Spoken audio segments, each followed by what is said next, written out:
One of the most infamous and prolific serial killers of the 20th century in Britain was known for his unique tendencies. What fueled his high victim count? Was it money or was it blood?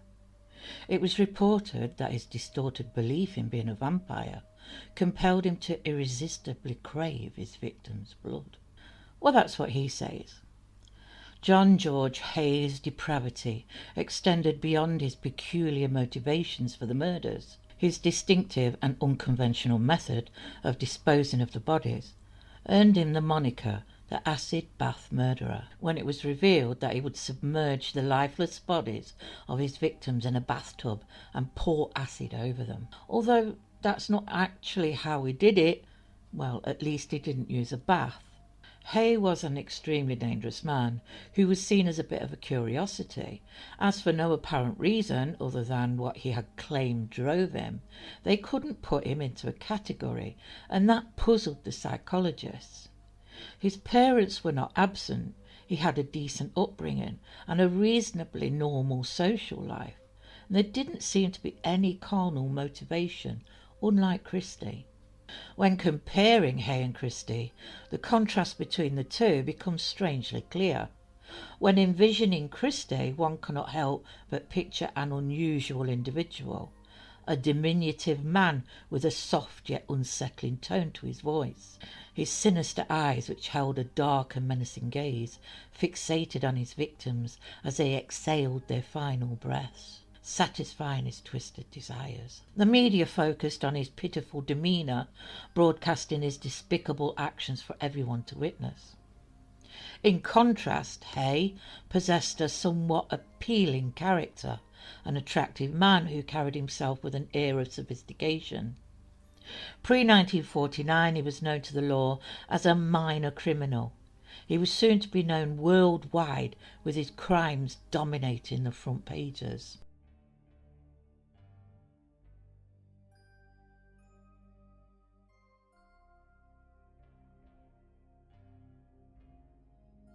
Finding factual information about Haigh's early life is challenging. He lacked close friends or supportive family members, and his parents opted not to discuss him.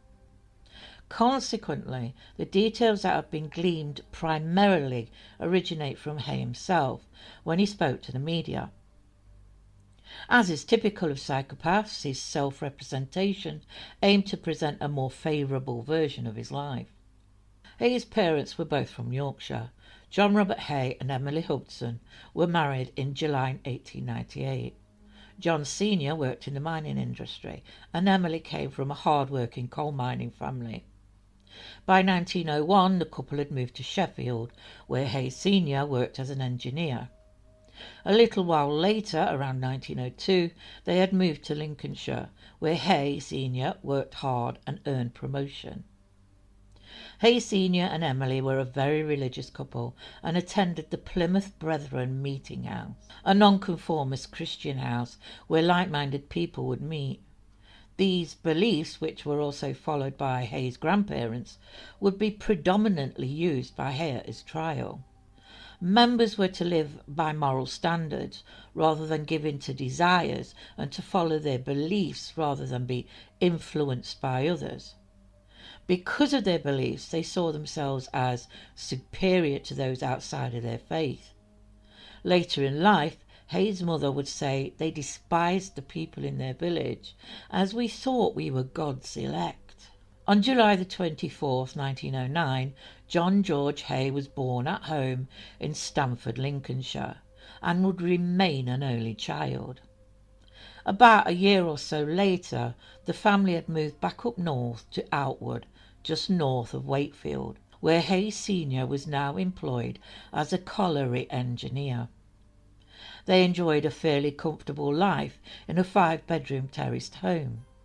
However, Haigh later criticised his experience there, describing it as extremely isolated and reminiscent of a monastic lifestyle. Haigh was quoted as saying that his deeply religious father would state that if he, Haigh Jr., wanted to go and meet someone or go somewhere, that it would displease the Lord. He was also quoted as saying that he was brought up on the Bible stories that mostly concentrated on sacrifices. He believed his father was so obsessed with removing himself and his family from the evils of the outside world. It was said by Haigh Jr. that his father built an 8-foot wall around his home to keep the outside world out, and spoke often of the worms that would eat his body when death came. Haigh felt it was inevitable that he would become morbidly obsessed with death. Haigh's parents adored their son, and he felt the same way about them. His father would often share how he saw his mother as an angel, untouched by Satan, while acknowledging his own past sin that had left him marked with a blue scar, symbolising his encounter with the devil. This scar on his father's forehead served as a constant reminder of a previous transgression. Haigh loved the thought of his mum being an angel, so he kept that image in his heart. As he grew older, the clash between two faiths intensified when he started attending Wakefield Cathedral. However, his attraction to the practices of cathedral worship grew stronger and stronger. However, after some time his belief in the Catholic Church became jaded when he began to see the clergy, ironically, as ambitious and politically minded, wanting earthly powers over truth and forgiveness. When Haigh's crimes came to light, those that knew him when he was growing up spoke of him being a mischievous child with a few friends, a bully who would also expose himself to unsuspecting schoolgirls. But he seemed to get away with almost anything. One newspaper wrote, "To his parents he was without blemish." He did not attend the local schools in Outwood. Instead, at the age of 7, he went to a preparatory school. His education was always private and funded by his parents.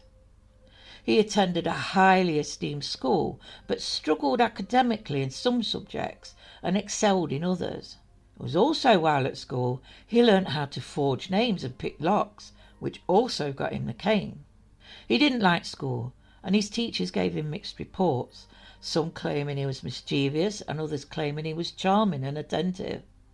The two sides to his personality became apparent at an early age, but unfortunately not understood. He left school at the age of 17 in 1926, and after trying a couple of jobs, he settled into work at a garage in Wakefield. Although the owner thought him lazy, he found him charming, so kept him on. According to Haigh, while on holiday in London, he became fascinated with the neon lights used on the cinema buildings. He went on to work for a London firm where he installed neon electrical lighting for advertising products in York and Leeds. At the age of 20, he became active in the bedroom antics and dated more than one woman at a time. After some time, he grew weary of engaging in physical relationships, and the idea of contracting a disease disgusted him, just as the women did. In his own words, Haigh openly admitted to despising the act and believed it should only serve as a means to alleviate stress. He personally found solace in the act, feeling a greater connection to nature and God afterwards. However, the importance of the act diminished for him over time, and he grew to detest the occasional feelings of desire that arose, eventually resenting his partner for participating in such a sordid affair. He believed that God's way of procreation was wrong and that artificial insemination was the best solution. 1933 saw him working as a car insurance salesman. He worked hard, and although a bit of a loner, he seemed like a pleasant, amiable man to his colleagues and his customers. It was while here his passion for cars grew, collecting a few classic cars in his garage that he kept immaculately clean. It's thought that on his wages he wouldn't be able to afford such cars, and they were probably bought through ill-gotten gains, such as theft and fraud. His criminal tendencies were first noted in 1934, and he was fired from his insurance job for misconduct when it's believed he stole cash from a cash box. And once again we see the man who wanted more than he could afford, for the lifestyle he craved was financially out of his reach. What could he do?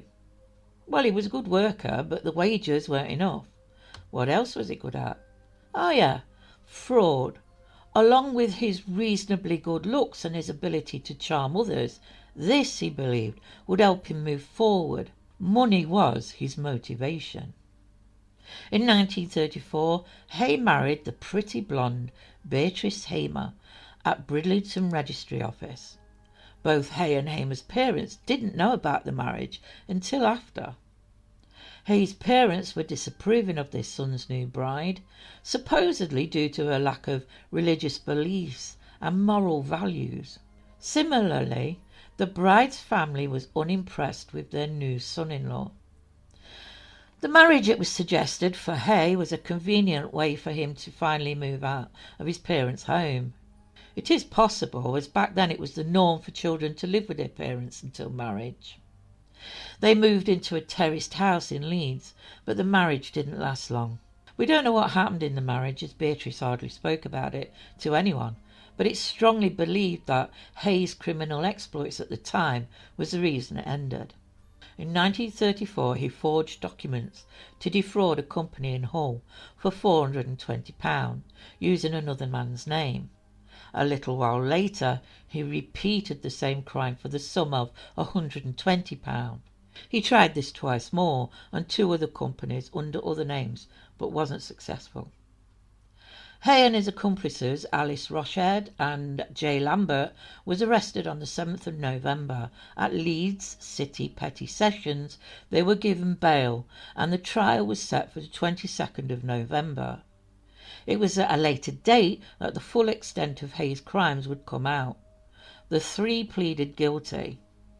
Once it became apparent that Haigh had used the other two, especially the woman Alice, they were fined and bound over.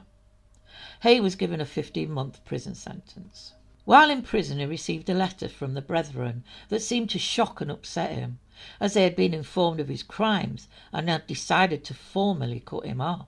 Also, while he was incarcerated, poor Beatrice Haigh had to stay for a short time with Haigh's parents, as he hadn't made any arrangements for her before going into prison. In May 1935, Beatrice gave birth to a girl, Pauline Mary Haigh, at Leeds Maternity Hospital. Beatrice struggled after having her baby and felt there was nothing else she could do but have the child adopted. Haigh was let out of prison early for good behaviour on the 8th of December 1935. Beatrice and Haigh never saw or communicated with each other again.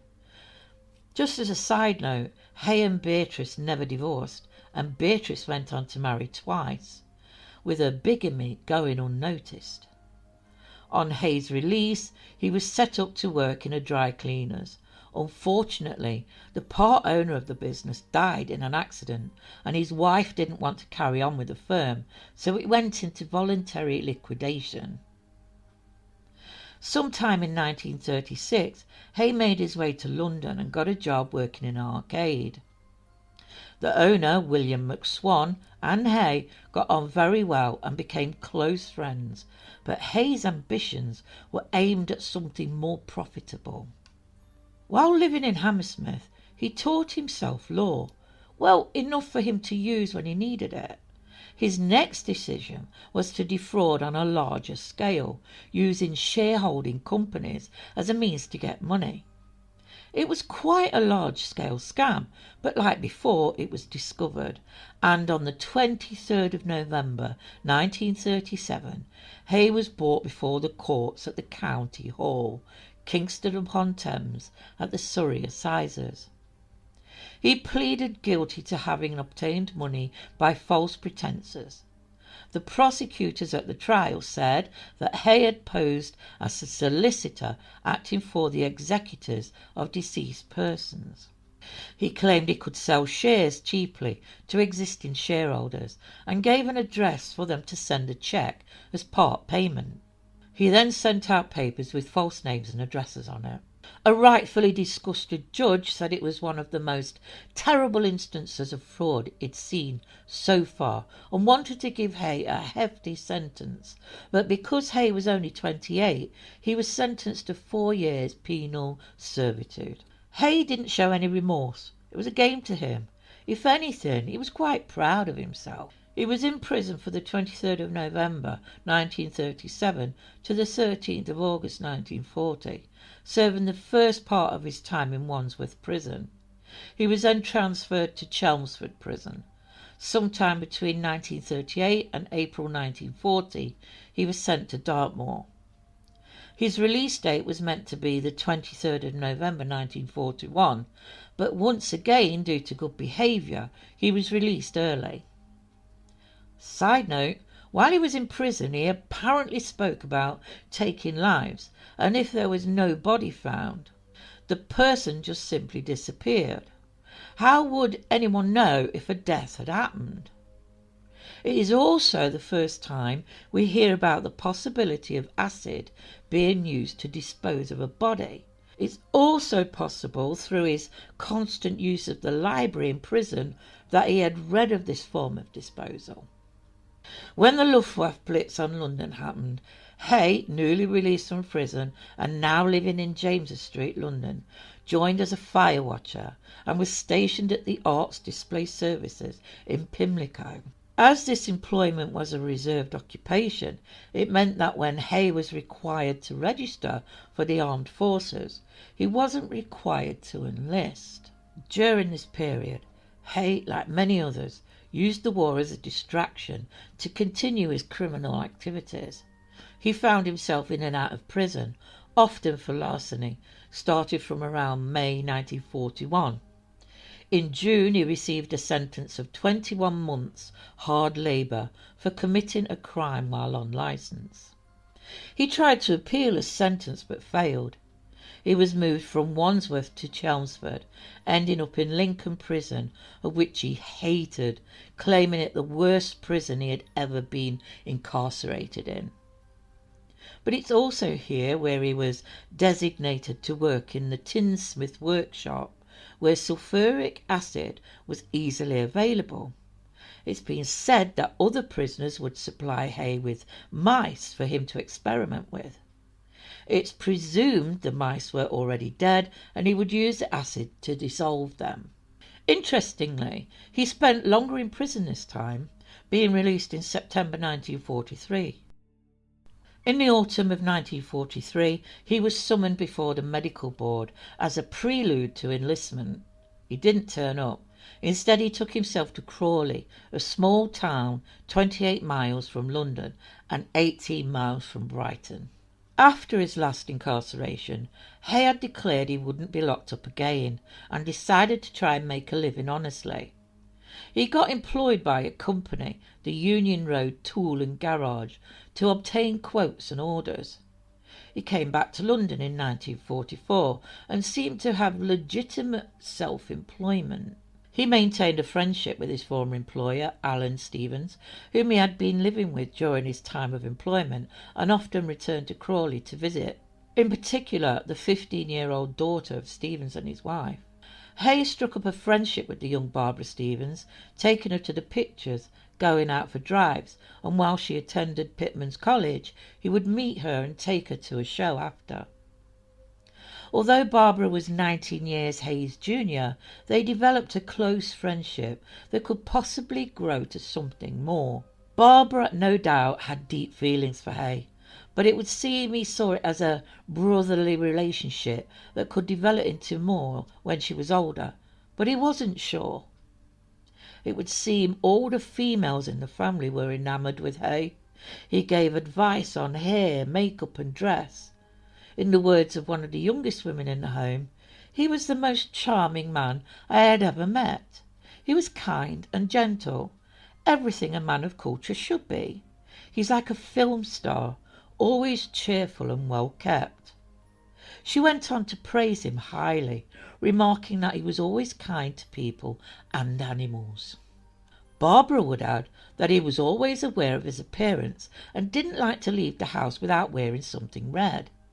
something Haigh couldn't explain. Whether it was symbolistic of something, he didn't know. It wasn't just his appearance he was strict with. He found loudmouths abhorrent. He didn't approve of beer. He disapproved of nightclubs and swearing. But if the need arose, he would tolerate the things he despised for his own gain. He seemed to be well liked in Crawley, probably because his past crimes and incarcerations were not known there.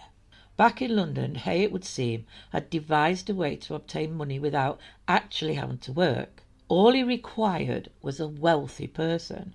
After all, he possessed the ability to charm his way into their hearts. He could engage in conversation on various subjects to showcase his intelligence, flatter them with complete conviction, and make them feel loved and desired. And when they had served their purpose, he knew the perfect way to dispose of them, and nobody, he thought, would be any the wiser. March 1944 saw Haigh living at the Onslow Court Hotel in Kensington, where he made friends with a young blonde woman who was a member of staff. They met in secret as the hotel manageress didn't approve of the staff fraternising with guests. They went on walks and to the cinema, but more interestingly, they took a trip to Madame Tussauds, where Haigh took his time when they came to the George Joseph Smith exhibit. Smith had made the Chamber of Horror when he drowned 3 women in a bath for financial gain. This relationship was platonic, according to the young woman, who would go on to say that Haigh had formed a brotherly bond with her. Through all this time, Haigh had remained friends with William McSwan. Classed as an intelligent man, likeable but seemed lonely and a bit of a recluse, according to a family member. William's elderly parents owned a couple of properties and lived off the rent that those properties brought in. They didn't have the best quality of life and kept themselves pretty much to themselves. William McSwan would be Hay's first victim. In August 1944, Haigh rented 3 rooms off a Mr. Alfred Marshall, the rooms being in the basement of 79 Gloucester Road, which had an exit that led to Stanhope Mews, where it had a drain. Haigh was the occupier from the 6th of September. On the 7th, he placed an order by phone for 20 gallons of sulfuric acid, which arrived on the same day as it was ordered. On the 9th of September, according to Haigh, he invited McSwan to the basement rooms. In his own words, he hit McSwan over the head with a cosh, and he was dead within 5 minutes. He continued, "Eventually I stood up and was appalled at the presence of a corpse on my hands, but experienced no sense of remorse. I left the question of dealing with the corpse until the following day and went home to bed. I woke up and contemplated the action I had taken. I wondered how it is possible for me to have done something from which normally I would shrink. I returned to the basement and realised I must do something with the body. The question of disposal did not arise until after the event. Then the method seemed obvious. When I returned to the basement the next day, I had to find a drum big enough to put the body in. I discovered one in a churchyard, an old water butt that was used for air raid purposes. To transfer it back to the basement, I used a handcart I found in a builder's yard. I put McSwan in the barrel and then had to figure out how to get the acid out of the carboy. I had to do it by bucket. I wasn't prepared for the fumes and I was badly choked by them. I had to go outside for fresh air. Eventually the job was done and I left the basement, locking the door behind me. Subsequently, I returned to find the operation completely successful, and when the body had disappeared, I poured the sludge down the drain. If anything like teeth remain, they would now be down Barking Creek, or whatever it is that the London sewers flow into the sea. I felt no remorse after the killing. Haigh continued, and we have to remember this is his rendition of what happened. I took his watch and odds and ends, including an identity card, before putting him into the tank. I had known this McSwan and his parents for some time, and on seeing his mother and father, I explained that he had gone off to avoid his call-up. I wrote a number of letters in due course to his mother and father, purporting to be from him, and posted in, I think, Glasgow and Edinburgh, explaining the various details of the disposition of the properties which were to follow. Haigh would go on to empty William McSwan's bank account, and later in 1945 he sold McSwan's pin table business. Haigh was now a murderer. Gone were his days of petty crimes. Why, we don't know, but it would seem the lure of money was all too powerful for him to ignore, and he found it easy. It didn't faze him at all. He planned it and carried it out quietly and calmly, and this was all done for nothing more than financial gain. Another thing I found interesting, apparently, and because I'm no expert, serial takers of life don't usually kill for monetary reasons, and it's more than likely that other means rather than a cosh is used to take a life, so they can watch the victim die a slow death. It's the act that excites them, not the thought of what they will gain from it financially. But Haigh wasn't interested in the act of killing, just what he could gain from it. As it stood, McSwan's father took over his business, and the properties were all in their names, so Haigh couldn't gain anything from his murder. Well, not straight away. As it would seem, Haigh had a plan. In October 1944, he part-rented the basement rooms with another man, Ronald Fontana. Fontana was told by Haigh that he needed the rooms for his experiments, and he remembered Haigh working on something behind locked doors. When he was asked by Haigh, Fontana told him where he could get large metal drums. Fontana left the basement property around May 1945, leaving Haigh as the sole tenant.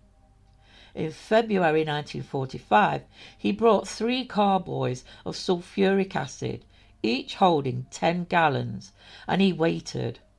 It wasn't until his lease was up in the summer that he had to put his plan into action.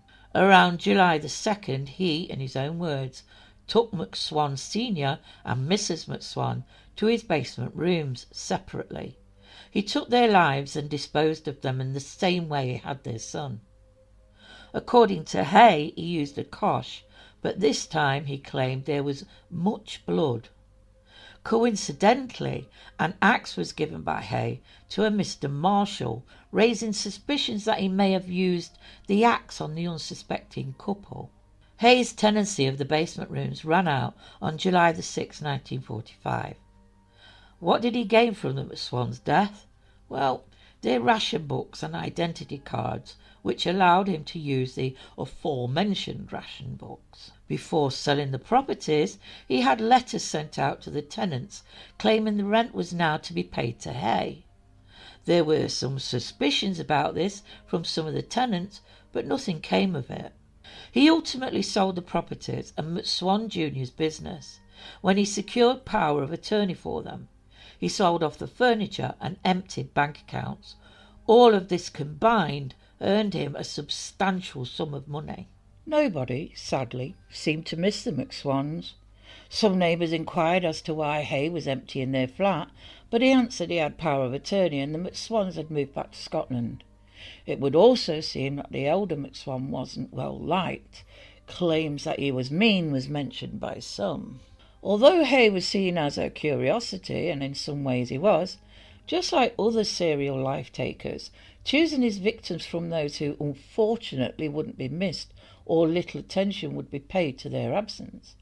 And the McSwans fitted that category. Although it was for financial gain, he also needed to keep them from inquiring further about the disappearance of their son William. Now the war had ended, most people struggled in the aftermath, but Haigh had gotten away with murder and his bank account was full. Haigh kept in constant touch with Barbara Stevens and the Stevens family, visiting them on a regular basis. While in Crawley in 1945, he became friends with a Mr. Edward Jones, managing director of an engineering company, Hursley Products Limited. Haigh became an unpaid errand runner for the company in London, and with this he had been allotted a storeroom in a small two-storey building in Giles Yard, located on a quiet Leopold Road in Crawley. In August 1947, Haigh answered an ad for the sale of 22 Ladbroke Square, Chelsea, from Archibald and Rosalie Henderson.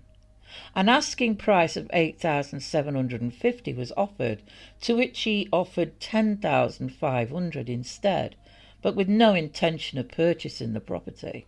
Haigh's intention was to connect with the couple, who it would seem had a rather questionable past themselves. Haigh's bank account was running low, as the money he had received from the McSwans had already been spent. He needed additional funds and set his sights on the Hendersons. Although he befriended the Hendersons, they were merely a means to an end for him. They grew fond of Haigh, but not everyone in their social circle felt the same way, especially Mrs. Henderson's brother, who thought him too slick. The Hendersons had their own problems. They liked to party and were financially struggling. Rosalie Henderson also threatened divorce because of her husband's heavy drinking. Although Haigh had witnessed the vicious arguments between the couple, it didn't bother him. After all, they meant nothing to him. He had already started his preparations. He brought the carboys of acid and kept them locked up in the storeroom in Crawley, along with a 40-gallon drum. This time he made sure he was a little more prepared than last time, taking a gas mask and gun from Archibald Henderson's home. In February 1948, the Hendersons were staying at the Metropole Hotel on the Brighton seafront. On the 11th, Haigh and Dr. Henderson got in a car and left the hotel. In Haigh's words, "I took Dr. Henderson to the storerooms on Leopold Road and shot him in the head. I placed him in the barrel of acid, as I had done the others. This was in the morning. I went back to the hotel and lured Mrs. Henderson to the storeroom by telling her husband was ill. I shot her and disposed of her in the acid. I took all of their valuables off them and sold them at Bull's in Horsham for around £300. I then took their belongings from the hotel and paid their bill." Haigh kept their red setter dog, Pat, for quite some time before giving him up because the dog had gone blind, so he handed him over to a Dr. Roland Byrne, who was an eye specialist. This, it was said, bothered him, as he liked the dog very much. Haigh went on to say, "I kept the relatives quiet by sending them letters from the rooms on Dawson Road that I acquired by forging the deeds of transfer. I then sold it to Mr. J.B. Clark." Detailing the deaths, he remarked he had left Archie and Rosalie trussed up like turkeys while he fetched the drums. He disposed of Archie first, then got another drum for Rosalie on the Saturday. When he went to dispose of the sludge, he noticed Archie's foot had not entirely dissolved, but he decided to leave it. And yet there is doubt about Haigh's rendition of this crime, as the police couldn't find anyone who heard a shot, and a dagger was found in the building, raising questions that this may have been the murder weapon. Later, and the reason for the murders, he moved forward with his plan. He managed to convince the manageress of the shop the Hendersons owned that he had been given permission on their behalf to collect the shop takings every week.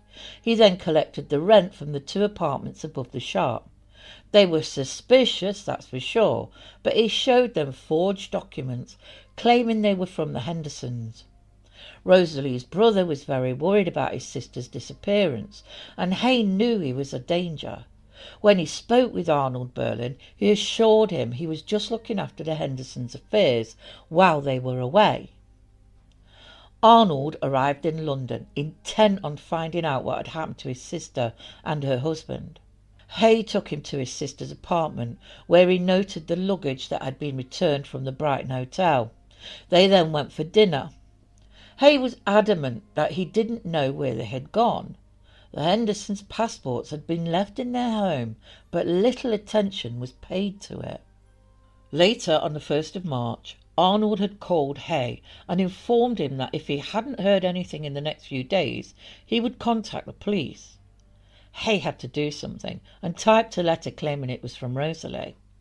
In the letter he mentioned that after a big argument, she and Archie made the mutual decision to take some time away. This came about after he expressed thoughts of taking his own life when she mentioned the possibility of leaving him.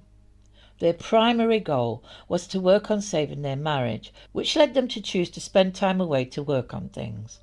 Although this letter helped calm Arnold for a time, he once again mentioned to Haigh that maybe they should go to the police, and Haigh managed to talk him out of it.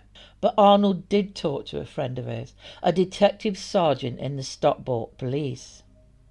As soon as Haigh heard this, a telegram, allegedly from Rosalie, arrived the next day stating, "Going to Scotland tonight. We'll contact you Tuesday or Wednesday. Rosie." After this, more letters arrived that seemed to quell the brother's concerns just a little, and he kept in contact with Haigh, who, he would later say, didn't seem to be worried at all. Arnold Berlin moved forward with his life. He got married and had a child, but he thought of his sister constantly. Haigh went on to take possession of the Hendersons' apartment, shop and car, and would eventually sell them. From the 12th of February to the 30th of July, Haigh continued to use the Hendersons' money, cashing forged cheques in their names and selling off their possessions. Haigh continued to live luxuriously and frequently took Barbara on outings. He shared stories about the Hendersons with her and even sold some of Rosalie's dresses. Later on, he informed her that the Hendersons had relocated to South Africa. Meanwhile, back in London at the Onslow Hotel, a friendship had been formed between Miss Diana Eden and Haigh. Miss Eden, a 29-year-old woman of means, lived at the hotel. They had known each other for about 2 years, from 1945 to 47. She found Haigh good company, as did Miss Hazel Hinks of Swan Court and Kathleen Murray, who had worked at the Onslow Hotel. Another employee of the hotel, Margaret Moran, also found him good company. There were others, as it was obvious he enjoyed surrounding himself with young women. But it wasn't just the women who succumbed to his charms. It would seem that anyone he came close to were enamoured with him. He had the knack of ingratiating himself with their families. It wouldn't take Haigh long to gamble away the Hendersons' money. So towards the end of 1948, after spending a pleasant Christmas at the Onslow and enjoying the company of Barbara over the New Year, Haigh found himself in need of cash once again. Haigh had now killed 5 people with no suspicion around their disappearance and certainly no bodies to be found. What was to stop him doing the deed again? 1949 saw Mrs. Olive Henrietta Helen Olivia Robarts Duran Deacon having the unfortunate luck to come into contact with Haigh, an intelligent woman and a former suffragette. In fact, she was a very active member for women's rights. Olive also resided at the Onslow Hotel and had a close female friend who also lived at the hotel, Mrs. Constance Lane. Olive also kept in touch with her sister, Esme Fargus. Haigh had already laid down foundations with the widow, worming his way into her life. How was not really known, but he had the gift of charm, so it's no surprise really. Haigh had already devised his dastardly plan. After paying a visit to Crawley and borrowing money from Mr. Jones, he began obtaining the materials he needed for his new venture, which he had told Mr. Jones was the manufacturing of false nails. His list of items needed was a metal drum, acid, pump, gloves, apron, rags, cotton wool and red paper. Back at the hotel, Haigh and Olive were often seen dining together and chatting. Nobody saw anything untoward of this. It wasn't anything unusual. They became close friends, and Olive even corresponded with his parents, who she knew he was close to. It was heard that she thought of Haigh as an infinitely kind, considerate and generous young man. Haigh was getting desperate by now. After paying his hotel bill with the money he had borrowed, he asked another acquaintance, Mr. Davis in Crawley, when he would next be going to London on business, as he needed him to pick up some acid. Mr. Davis obtained an empty carboy from the Leopold Road storeroom so they could fill it the next day when he went to London on business. On the 17th of February, Haigh visited his friend Mr. Jones's factory, where he asked him if he would make some adjustments to the stirrup pump he had, so the acid would pump from the barrel into the drum. When Davis returned with the 10 gallons of acid, he asked why Haigh needed so much of it. Haigh replied it was a secret. On the 18th, Haigh obtained a new drum and helped Jones with taking some steel to his factory. Haigh then obtained the keys to the storeroom on Leopold Road. Haigh returned to London and entered the Onslow Hotel.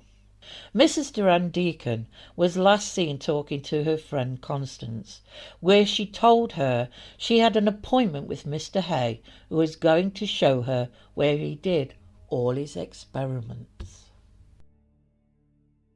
The information from Haigh about a murder can only be taken as his word, but there is no reason to doubt it, I guess.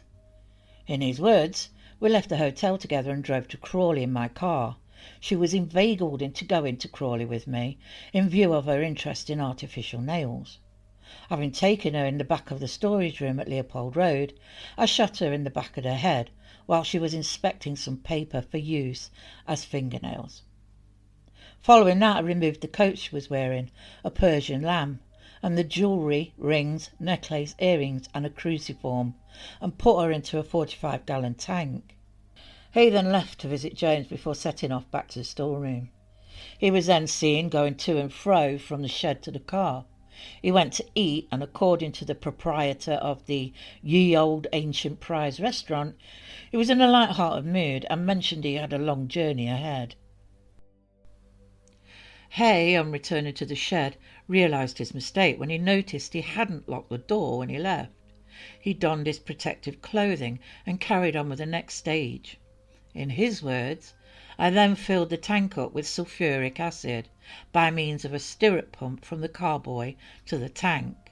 I then left it to react. I brought the jewellery and gun to the car and left the coat on the bench. I went to the George for dinner. I know it was late, about 9 p.m. He continued. I then went back to town and returned to the hotel about 10:30 p.m. I put the revolver back into the square hat box.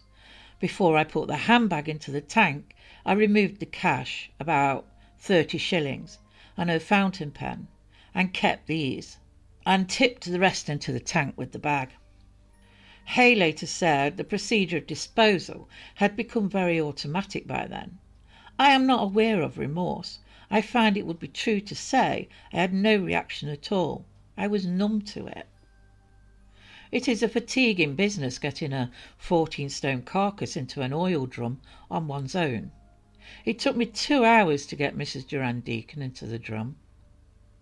I'm not a strong man, and in the manner of these disposals accomplished something which normally I wouldn't be capable of, through lack of strength to do so. Due to Mrs. Durand Deacon having many friends and relatives that visited her, as well as her finances being in good order, Haigh claimed her death wasn't for financial gain. When Haigh returned to the hotel the next day, he inquired from Henrietta's good friend Constance if she had seen Mrs. Durand Deacon, as she hadn't shown up where they had arranged to meet the day before. This alarmed Constance, and she said she would inquire further at the hotel. Haigh then did no more than go straight to the jeweller's in Horsham, where he asked for a valuation of some jewellery, giving a false name and address. He drove back to Crawley to check on the drum, and in his words, I called in to see how the reaction was going. It was not satisfactorily complete.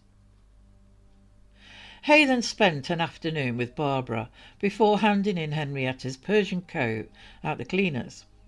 Henrietta's good friend Constance was very concerned for her friend's safety, and oddly Haigh suggested they go to the police, to which she agreed. At Chelsea Police Station, the on-duty police officer, PC Leonard Dale, made a note of what they had to say. Mrs. Lane did most of the talking, he said, with the occasional appeal to Mr. Haigh as corroboration. The PS assured Mrs. Lane that every possible inquiries would be made, to which Haigh then responded, "You have written down Mrs. Lane's news, but you haven't asked me for mine. I think you ought to take it." Many inquiries were made, and a description of the missing woman was distributed. When the description was placed in newspapers, they mentioned Haigh's name. In the meantime, on the 21st of February, WPS Alexander Lambourne visited the Onslow Hotel to talk with Mrs. Lane and Haigh. The WPS took an instant dislike to Haigh, stating that she found him suspicious, stating she didn't like his mannerisms, as they gave her a sense of him being a wrong-'un, and that there may be a case behind this whole business. It was also on the 21st that Haigh went back to Crawley to check on how the reaction was going. On this occasion, while filling his car with petrol, the garage owner remarked about seeing him with a woman in his car a few days before. A shook Haigh denied it was him and took off. WPS Lambourne reported her findings to Detective Inspector Albert Webb. He and DeRose went to the Onslow and spoke with the manageress, who informed them that Haigh, although sometimes late paying his bill, seemed like a decent man. After they left, they were both convinced they had a murder case on their hands. Detective Chief Inspector Shelley Symes, who had accompanied Neville Heath back from London, was given the information. He immediately told Webb to go back to the hotel and talk to Haigh. DeRose quickly searched Haigh's apartment and found some paperwork belonging to the Hendersons and the McSwans. Meanwhile, back at Scotland Yard, Haigh's previous criminal convictions came to light and a full-scale investigation into George Haigh began. At around 9 p.m. on the 21st, Webb and Symes met Haigh as he arrived back at the hotel and asked him what he might know regarding Mrs. Durand Deacon's disappearance. He made his first of 5 statements. "I am a married man, but have not seen my wife since 1935. I have lived at the Onslow Court Hotel for the past 5 years. I am an engineer and a director of Hursley Products Limited of Crawley, Sussex, a firm of light engineers. I usually go down there about once or twice a week. I am a patentee and have interests in various inventions. I have known Mrs. Durand Deacon, as another resident of the hotel, for the past 3 years or so. She always sat at the next table to me, and we generally talked. We got quite friendly." On the 14th, 15th or 16th of February 1949, Mrs. Durand Deacon spoke to me about an idea she had for a new type of artificial fingernail. She showed me some she had made with paper and had glued to her nails. She asked me if I could make something similar, which could be sold. I remember now that it was during lunch on the 14th of February that this subject was first mentioned, because the secretary of the Bacon Society was there at the time. On the following Tuesday or Wednesday, I told Mrs. Durand Deacon that I thought I could do something about the fingernails, and suggested that she come down to the factory at Crawley to show us what she wanted. I did not fix a definite appointment then, but said it would be probably Friday. At breakfast time on Friday the 18th of February, I saw Mrs. Durand Deacon and told her I would see her again at lunch and let her know about the appointment. I saw her again at 10 minutes to 2. In the meantime, I'd been to Crawley and arranged for some unloading of some steel sheeting. I told my partner, Mr. Jones, to expect me back in the afternoon with the lady who was interested in the fingernails. I told Mrs. Durand Deacon at 10 minutes to 2 that if she was agreeable that we would go down to Crawley that afternoon. She said she would, and I said I would be ready for her at 2:30. I then went downstairs, and when I came down about 10 minutes or a quarter of an hour afterwards, Mrs. Durand Deacon was sitting at the porter's desk. She says, "Can we go down to the Army and Navy stores to pick up some samples of existing types of artificial nails?" I said, "Yes, but I am not ready now because I had not had my lunch." She said, "Well, I will go down to the Army and Navy stores and get them. You will meet me at the first entrance on the front, coming from this end at 2:30. She got up and went into the street. She was dressed in a black cloth hat and black astrakhan coat. She was carrying a small red plastic handbag about 9 inches by 5. She was wearing a brass crucifix about 5 inches long on a chain around her neck. This was the last time I saw her. I went to the Army and Navy store, reaching there about 3:20. I had to take the car. I parked it at the back of the stores between 2 mail vans. I walked round to the front but could not see anything of Mrs. Durand Deacon. I waited till nearly 3:30, and as she did not arrive I went to Crawley alone. I got there about 4:25 and attended to some business with some small fans we were making. I had my dinner at about 6:30 at the Ancient Prior Cafe in Crawley. I left there just before 7 and returned to the hotel just before 8. A known lie. I went straight to my room. I cannot remember whether I came down again that night. I do remember now that I came down again about 9:45 to see if Mrs. Lane was in the Tudor lounge, but she was not. The following morning when I came down to breakfast, the waitress asked me if Mrs. Durand Deacon was ill, as she had not been down to dinner the previous night. I said I did not know, and then I went to ask Mrs. Lane what she knew about Mrs. Durand Deacon. When I told her she had not kept her previous appointment, Mrs. Lane then went upstairs to inquire if Mrs. Durand Deacon was unwell. She came down immediately afterwards and told me she hadn't been in all night. She did not come back on Saturday, so on Sunday the 20th of February 1949 I went with Mrs. Lane to the Chelsea police station and reported her missing. After signing the statement, he returned to Crawley to give Jones the money back he had borrowed. He apologised for the late repayment and asked if he would take a little less, and he would give him the rest later when he had it. He then went back to the storeroom to check on the reaction. When finding it complete, he disposed of the sludge. He then returned to Horsham to sell the jewellery, wanting £100, but only got £60 on that day, as that was all they had in the till at the time. The remaining £40 was paid later. He repaid some of his debts with the £60. He returned to Crawley and met a disgruntled Jones, who asked Hay if he was in any trouble with the police, as he had been visited by them. Jones told Hay, if he was, not to come back to the factory, as he wanted nothing to do with any trouble. Hay laughed and denied he was involved in any trouble. After staying the night in Crawley, he went back to London, where the police paid him another visit at the hotel on Thursday the 24th of February, where they asked for a second statement following subsequent inquiries. Hay's second statement. I went to Crawley in the morning of the 18th of February 1949 and brought a bowl back with me, and I have it in my room. I arrived at the hotel about 1:55 p.m.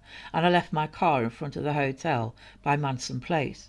I spoke to Mrs. Durand Deacon in the Tudor lounge, and I asked her if that afternoon was all right for her to go down to Crawley. She replied yes. I said I would be ready at 2:30. I left her and went upstairs. In about 15 minutes I came back and she was sitting by the porter's desk, i.e. on the seat by the stamp box. It looked as if she was waiting for me and was ready to go out. As far as I can remember, there was no porter there. I spoke again to Mrs. Durand Deacon in reply to a question she asked me, which was, could we go down to the Army and Navy stores in order to collect some samples of artificial fingernails. I said I had not had any lunch, and she said she would go down and pick them up herself. I agreed and went and had my lunch. Mary, the waitress, served me, and I am sure I ate it in 10 minutes or a quarter of an hour. I left the hotel to pick up Mrs. Durand Deacon, and I am sure Mrs. Kirkwood, the cashier, saw me go. I kept the appointment at the Army and Navy stores, waited an hour, and then went to Crawley. I did not ring the hotel to find out why Mrs. Durand Deacon had not kept the appointment, or if she had returned. It did not occur to me. I should say I spent 3/4 of an hour with Jones at Crawley on the second visit that day, because we were discussing the belts for the toy soldier machines. He was very upset over outstanding accounts and having to put his staff off. I think I went into the Prior's for dinner about 5:30 p.m. It was the first time I had eaten there for about 3 years. The owner did not know me. I spoke to him and we discussed ages. He remarked about my car outside, and as I left I spoke to a man who has a garage in the Ifield Road near the fire station. He knows me by sight. When I reached the hotel that evening about 8 p.m, I asked Draper, the porter, if Mrs. Durand Deacon was in, and he said he did not know. I looked for Mrs. Lane, but did not see her, and then went upstairs. I came down about 9:45 p.m. with a view to asking Mrs. Lane if she had seen Mrs. Durand Deacon, but she was not there. I draw no wages from Hersey Products, although I am a director. I buy and sell engineering machinery and tools, and I could supply a detailed list of these transactions. I also back dogs and horses. I won £50 over Cavalry Major at White City on Saturday, and 300 over Black Tarquin last year. This statement has been read to me as true. After his second interview, the two police officers discussed Hay's replies. To which Webb asked DeRose, "Well, what do you think of that?" DeRose replied, "I think he killed the old lady." Once they'd given the information to the superintendent, the case moved forward. D.S. Patrick Heslin of the Sussex Police contacted Jones to accompany him to the storeroom in Giles Yard. When there, Heslin had to force the doors open, as Hay still had the keys. Heslin noted what he saw. "I saw a large square-shaped leather case on the table in the corner of the room. I also saw 3 acid carboys in the centre of the room. There was a stirrup pump to the left of the room and a rubber apron. There was also a mackintosh and rubber gloves." Later in the day, Heslin would return to the storeroom to collect a leather hat box and a leather suitcase that contained the revolver and an envelope with bullets inside. He found a ticket from the dry cleaners and retrieved the Persian coat, which would be confirmed as hers by her sister and friend. They also discovered the passports, identity cards and ration books that belonged to the McSwans and Hendersons. Mrs. Durand Deacon's room at the hotel was searched by Symes, and after the jewellers had read about the unfortunate Mrs. Durand's disappearance and saw Hay mentioned in the article, they contacted the police and gave them the jewellery they had bought from Hay. Hay was taken into the police station on the 26th of February. He made his third statement, where he stated what was in the 2 cases the police had found. He gave details telling how he had met the Hendersons. He claimed they had sold the premises they owned to him, and he had resold them. He claimed he had remained friends with the Hendersons before they had departed for South Africa in 1948. He also claimed he had been asked to take their luggage that had been left at the Brighton Hotel to their property on Dawes Road. He went on to say he didn't know what was in the case as it was locked. The other case was his, and it contained ration books, clothing coupons and a cleaning ticket for a fur coat that belonged to Mrs. Henderson. He claimed the ration books that belonged to the McSwans were left to him when they left for Africa in 1944 or 45. For some reason, they let Hay go. When the newspapers published the latest information about the missing Durand Deacon and the individuals connected to her disappearance, it triggered associations with other missing person cases among certain readers. Apparently, the news media besieged Hay and others, and it would seem Hay was enjoying the attention, but chose carefully who he spoke to. Mr. Berlin, Mrs. Henderson's brother, had read the news that had included Hay's previous criminal acts and called Hay wanting to know more. After he got off the call, he was in no doubt something bad had happened to his sister and her husband, so he called the police. On the 28th of February 1949, John Haigh was taken to the Chelsea police station by Webb. It was noted at the time that Haigh was outside the hotel with his car and his suitcases were packed and sitting in the hotel lobby. Haigh was left waiting at the station for Superintendent Barrett and Detective Inspector Symes, who were driving back from Crawley. In the interview room were Symes, Webbs and Barrett. When Haigh was asked to answer some questions, he replied that he would do anything to help. When asked about Mrs. Durand Deacon's coat and jewellery, he admitted to having sold the jewellery and that the coat did belong to the lady. When asked why he had it, he claimed it was a long story about blackmail. Symes and Barrett left the room on hearing this, and Webb, who had been left with Haigh, sat and listened to him. When I asked where the other officers had gone, he told him, "They're probably trying to figure out if you'll hang." Haigh then replied, "What on earth for?" It became apparent to Webb that Haigh was under the impression that if there was no body, they couldn't convict, and that there was no proof he had taken someone's life. This subject was discussed between the two men. Webb reminded him that there were 6 people he was connected to that had mysteriously disappeared, so it wasn't looking good for him, and he was facing a very difficult situation. Haigh began asking what he should do, to which Webb responded, "I can't tell you what to do, only that holding back on information isn't going to help, and your only defence would be insanity." When asked by Haigh what would happen to someone if they were found insane, Webb told him once they were found guilty but insane, they wouldn't hang but would be sent to Broadmoor. And all Haigh could think of was maybe there's a possibility he would be released from Broadmoor. Haigh then told Webb, "Those people who disappeared no longer exist. No trace of them will ever be found. The truth of it is fantastical, so much so you won't believe it." Haigh was cautioned before continuing. "I will tell you the truth of it. Mrs. Durand Deacon no longer exists. She has disappeared and no trace of her will ever be found. I have destroyed her with acid. You will find the sludge which remains at Leopold Road. Every trace has now gone. How can you prove a life has been taken without a body?" Webb left the room to inform the others what had been told. When all 3 returned to Haigh, he told them it was true, but he would like to talk with Webb and only Webb, as they were having a lovely chat. When Webb and Haigh were once alone again, Haigh told him about his crimes.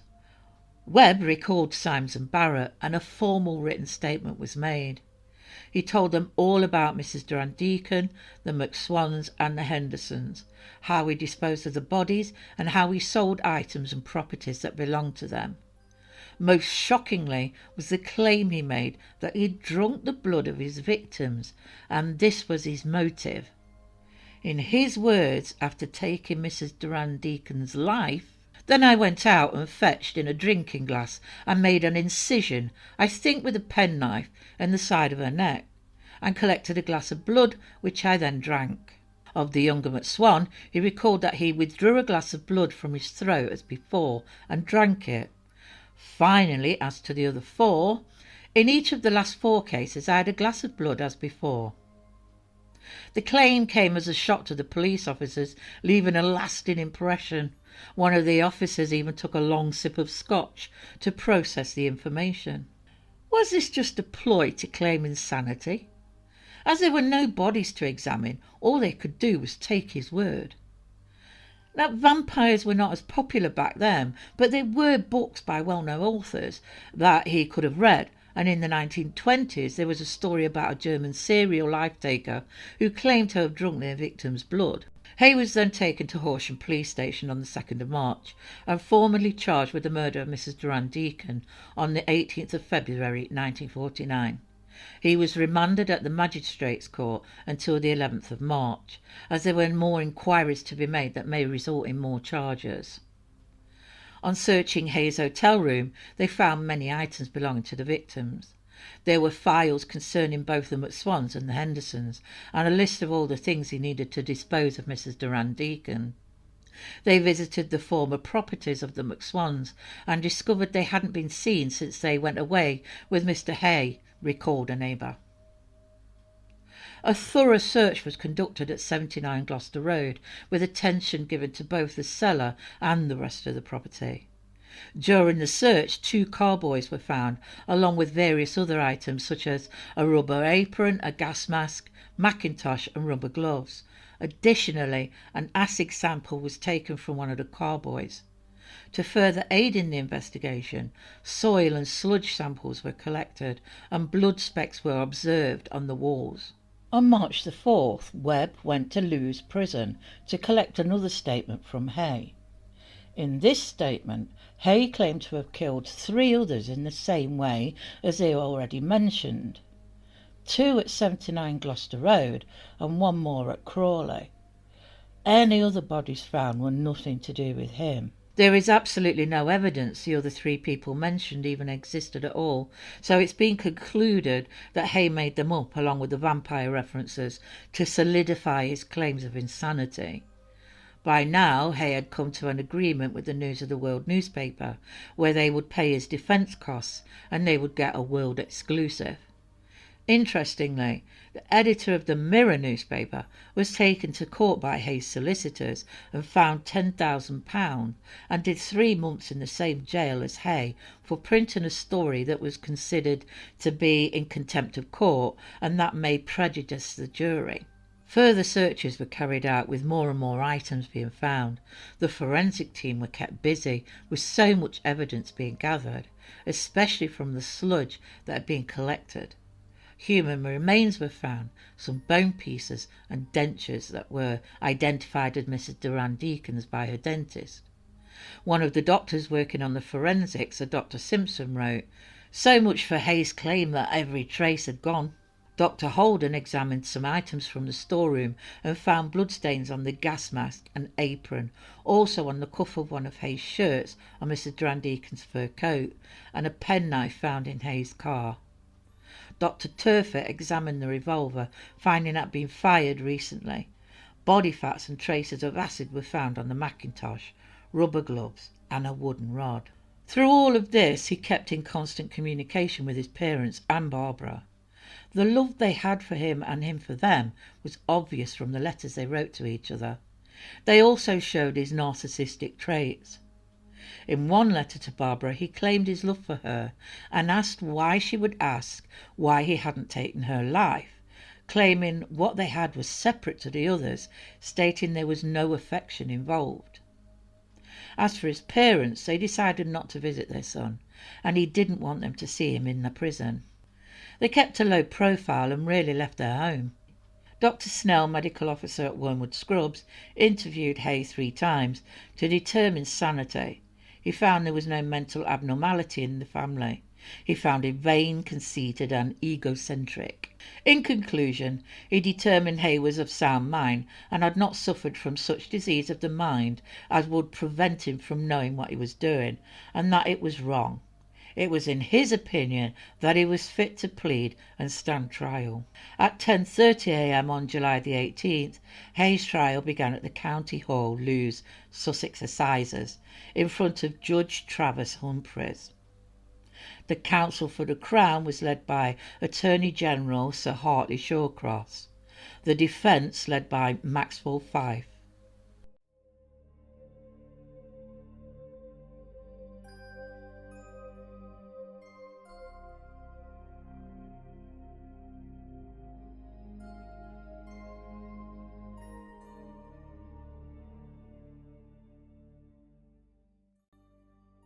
The clerk of the court made the formal announcement.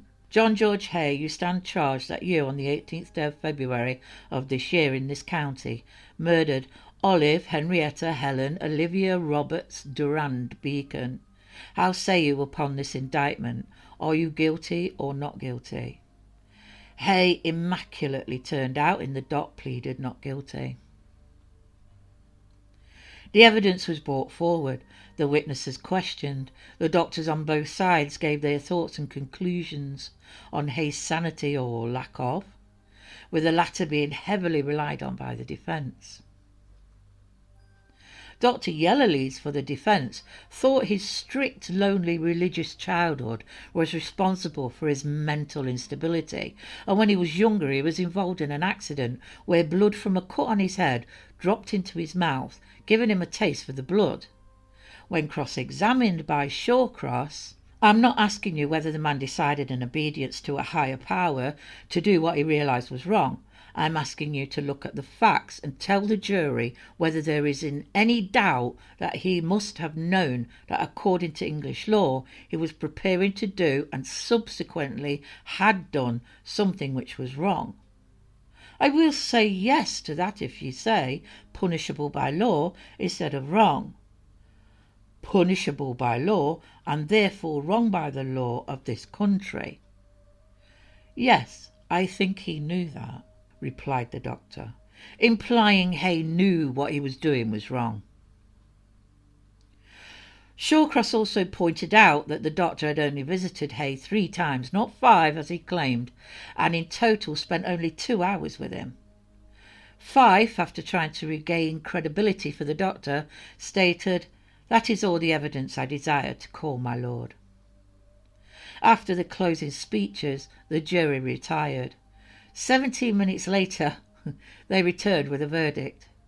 "Members of the jury, do you find the prisoner John George Haigh guilty or not guilty of taking Mrs. Durand Deacon's life, or do you find him guilty but insane?"